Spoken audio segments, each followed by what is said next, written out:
it sounds like what we need to do is make up a little intervention to help them forgive each other. And Don says, can we do that in a secular university? I said, well, sure we can do that. We won't tell anybody. So I found, as a psychologist, let me put it this way, I feel like the church can't get enough of me. So I don't have this sense of, stay away, this is, we would say dodgy in the UK. This is dodgy. I'm really passionate about humility, and I've been studying it since graduate school, so more than 10 years of research on humility. And I promised my wife we were gonna go to the beach. She's been patiently waiting. I come up the stairs, and not only have I kept her waiting, but I say, the lake is 7 miles away. Would you mind schlepping all of our stuff out there? And I'll run out there and I'll meet you there. By the way, how humble am I on a scale of 1 to 10? Well, she gave me a 4 out of 10.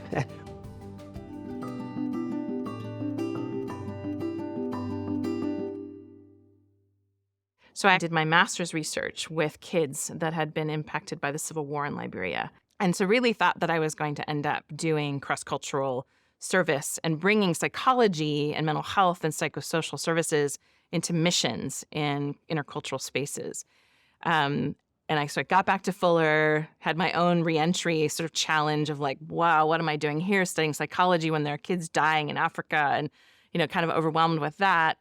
And then thought I'd go back for my dissertation work. That was my intent. And the Civil War had increased so much that it wasn't safe to go back. And the team that I had been part of had actually been evacuated. And it was actually a recruiter from World Vision who said, we're really struggling with staff coming back from the field, being traumatized. Staff that were so used to being our cowgirls and cowboys, and, going out and doing the hard work. They're coming back from Rwanda and saying, I'm done. So that set me on a trajectory to do my dissertation with Christian relief and development workers that were serving around the world, what their experiences were like on the field, and then how they navigated coming back to the States and reentering, and their experience of PTSD. I'm a psychologist today because of what I experienced as a pastor, several decades ago. And back in my early 20s, I was pastoring a young adult and college group, and there was a young woman who shared with me that she experienced some sexual assaults on the part of a clergy member in her church. That was very painful for her. It was very painful for me because I was in relationship with this individual. He was kind of a mentor figure for me as well.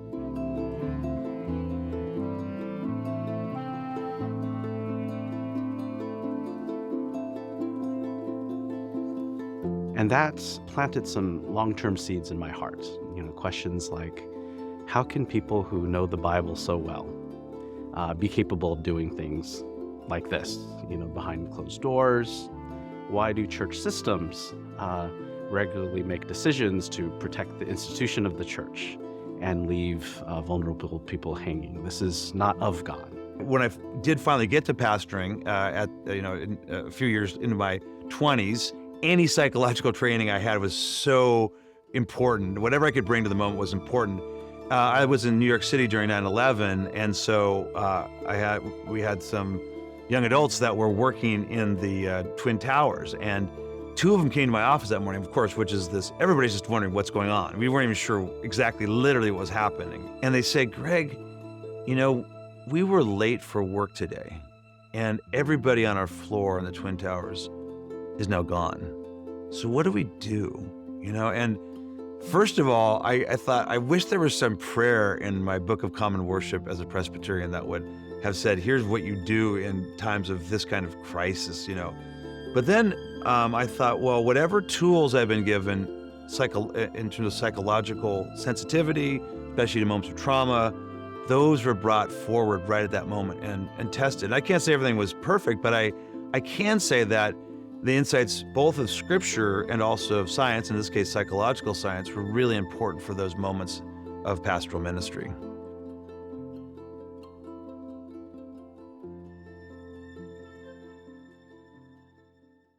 You can't see couples for very many minutes without forgiveness becoming an issue.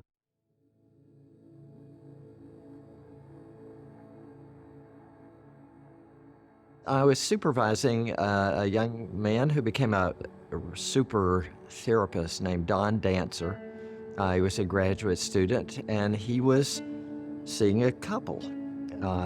This couple was defying all of my best theory. And so, I said, Don, what's wrong with this couple? Why aren't they getting better? And he said, I don't know. We've taught them conflict resolution and communication skills and intimacy. And, we've done all this good stuff. It's just that they kind of hate each other. So I said, well, Don, it sounds like what we need to do is make up a little intervention to help them forgive each other. Don went into the session after we had made this little intervention up to help people really confess what they had done to hurt the other person. And then we told them, don't forgive. They automatically just express forgiveness. I think my overall impression is, firstly, it's really difficult to be a church leader. That's a really, really hard job. Your personal life and your professional life interlink, so you can't put an easy division between them. It's a role that therefore is rife for things like anxiety and depression and burnout, particularly. And you have to remember that burnout doesn't happen to people who are numb, it happens to people who care. I've had one foot in the world of social services, adult mental health, mobile psychiatric rehabilitation, and I've had another foot in the world of the church, where I've been a pastor.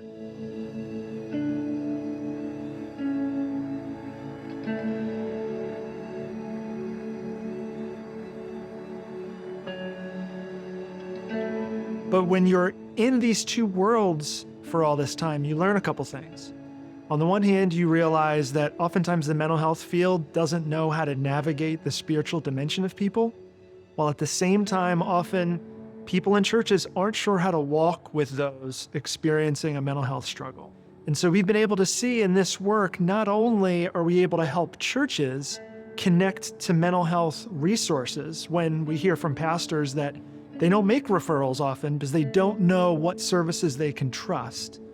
We've been able to help them do that while at the same time helping people in social services who might be slow to do a spiritual assessment to be able to connect those individuals that do bring up a desire to be connected to a church and experience the love of the church at its best. A hope-focused approach is taking great ideas from Christianity, like hope, like forgiveness, like compassion, and pairing them with the science. So there is a whole science and social psychology literature of hope that looks at agency and willpower, so willpower and way power, we call it, as a way to create change. So that's the theory of change. And so we marry those two things together and create strategic interventions that help couples whenever they're facing struggles for marital therapy or marriage enrichment work. And then we go loop back and study the effects on their faith life as well as the effects on their relational life at home. One way that my training in psychology has helped me to understand how children can learn the faith and make the faith their own is the principles of positive psychology, that you help youth develop their gifts, discover their gifts. And this is very natural in the Christian church, the spiritual gifts. What are your gifts? But to think broadly then in terms of vocation as well, like what is God uniquely calling you to do, and share your gifts to change the world and make the world better.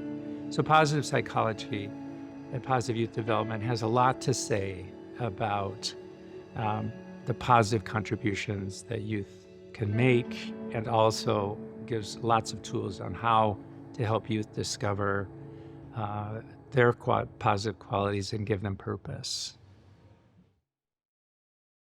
I think if we're not humble, two things are going to happen. First of all, I think that people who aren't humble probably are going to experience a pretty radical crisis of faith at some point, because they're not going to be able to make sense of the suffering that they experience in the world.